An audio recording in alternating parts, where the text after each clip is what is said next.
दोस्तों, जब 8 साल की थी तब मुंह बोले भाई की वो गंदी हरकतें आज भी मुझे डराती है।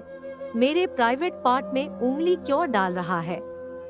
मैंने अपना पूरा जोर लगाया, सारी ताकत झोंक दी खुद को छुड़ाने की, लेकिन नहीं छूट पाई। मैं नहीं बच पाई। मैंने जोर की आवाज लगाई और फिर उसने मुझे छोड़ दिया। उसने मुझे छोड़ तो दिया पर मेरी आवाज को हमेशा के लिए खामोश कर दिया। 13 दिनों तक वो मुझे किसी ना किसी बहाने ऐसे ही छूता रहता और मैं कुछ नहीं कर पाती। मैं अपनी माँ को सब बता देना चाहती थी, पर नहीं बता पाई। वो मुझे और कहती सारे बच्चे भैया के साथ सोएंगे। मुझे तो उसका नाम भी नहीं पता था। मुझे अपनी माँ से नफरत हो गई। वो क्यों नहीं मुझे सुन रही थी? बाहरी से ज्यादा अपनों से ही है हमें खतरा। आखिर मेरे अपनों ने ही मेरे बदलते व्यवहार को क्यों नहीं देखा? और अगर देखा भी तो नजरअंदाज क्यों किया?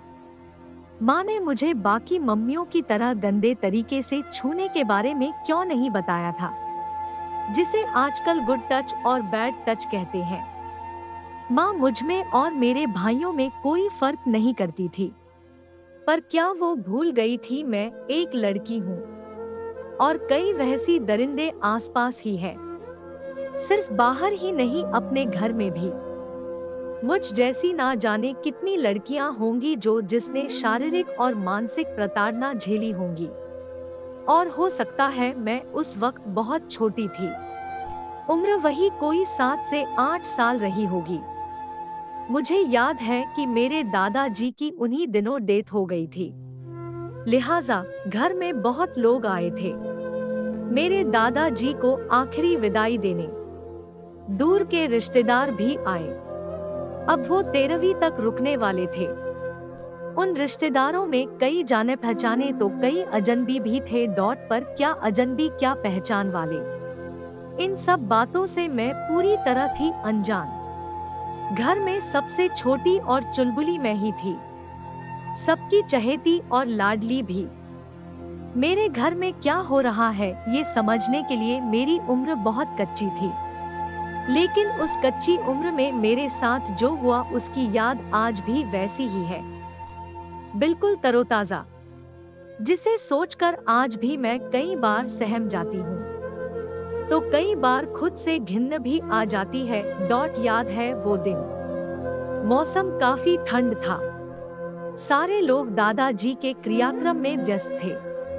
मैं बाकी बच्चों के साथ घर में छुपन छुपाई खेल रही थी। हम बच्चों में एक बड़ा बच्चा भी था जो हमारे साथ खेल रहा था। वो भी हम छोटे बच्चों की तरह ही रिश्ते में, तो वो भी मेरा भाई ही था, दूर का रिश्तेदार, दादाजी की बहन का पोता। हम सारे लोग उससे काफी घुल मिल गए थे। मेरी भी उससे काफी दोस्ती हो गई। उसे भी मेरी तरह कार्टून नहीं बल्कि न्यूज़ देखना पसंद था। वो मुझे सबके सामने प्यार करता, छोटी हूँ कहकर पुचकारता भी, मेरी होनहारी की तारीफ करता, कभी गोद में खिलाता तो कभी गोद में उठाकर बाहर भी ले जाता। कभी चॉकलेट खिलाने तो कभी यूं ही घुमाने। पर उस दिन बहुत कुछ अजीब हुआ, इतना अजीब कि मैं आज भी उसे घटना को याद कर उसे महसूस कर सकती हूँ। और फिर सारी तस्वीरें मेरी आंखों के सामने ऐसे आ जाती हैं जैसे कोई डरावनी फिल्म। एक दिन अचानक कमरे में मैं उसके बगल में छुप गई। मैंने उनसे कहा भी भैया किसी को बताना मत, मैं आपके पास छुपी हूँ। ठीक है, नहीं बताऊंगा, उसने यही कहा था। खेल का बहाना देकर उसने मुझसे कहा मेरे पास आ जाओ, मेरे इस कंबल में जहां मैं तुम्हें छुपा लेता हूँ और कोई भी तुम्हें नहीं ढूंढ पाएगा।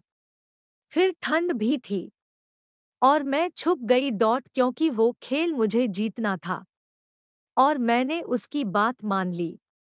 उसने मुझे प्यार से पुचकारना शुरू किया।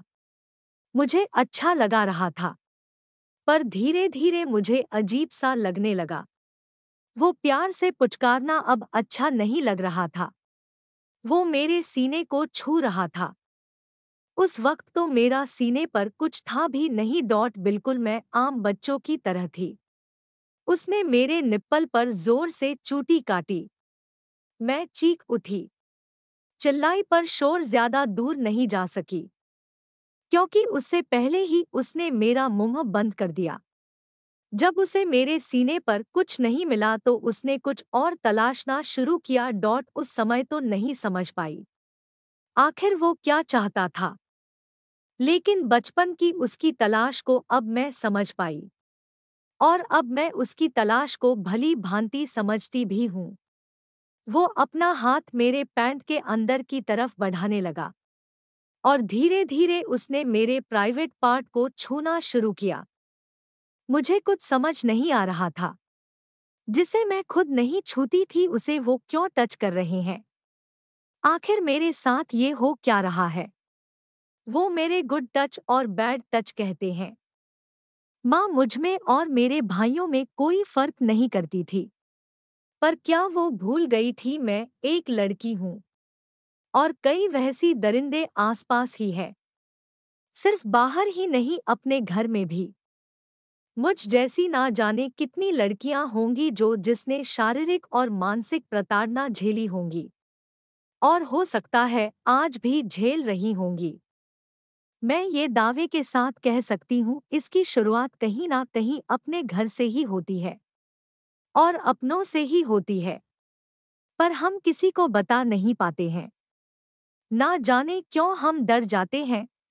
और तो और हमारे घर में भी हमारी आवाज को अनसुना कर दिया जाता है।